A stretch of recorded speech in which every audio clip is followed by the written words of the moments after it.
ह्या आर-पी-एफवाल्या सरांनी जे सांगितलं ते ऐकून कळलं आज ट्रेन तासभर लेट आहेत. गुड मॉर्निंग मित्रांनो आणि मैत्रिणींनो, मी वैभव. स्वागत आहे तुमचं आपल्या नवीन ब्लॉगमध्ये. नेहमीप्रमाणे निघालो ऑफिसला.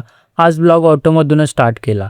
स्टेशनला उतरलो आणि लगेचच ट्रेन येताना दिसली, त्यामुळे ट्रेन पकडायच्या नादात व्हिडिओ काढायचा राहून गेला. ट्रेनमध्ये चढलो. सेमी फास्ट होती त्यामुळे सुरुवातीला गर्दी नव्हती. आरामात चढलो. मस्त. नंतर थोडी गर्दी झाली तरी फास्टपेक्षा बरी होती. बसायला मात्र मिळालं नाही. दादरला उतरलो आणि वेस्टर्नला आलो.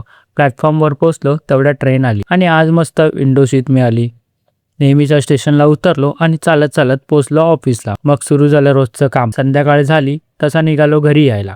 स्टेशनला पोहोचलो तेवढ्या ट्रेन आली. वेस्टर्नला थोडी गर्दी होती त्यामुळे बसायला मिळालं नाही. दादरला उतरलो आणि सेंट्रलला आलो.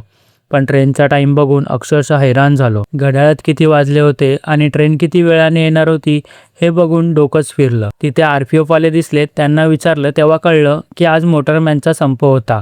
ते ऐकून म्हटलं आज काही खरं नाही.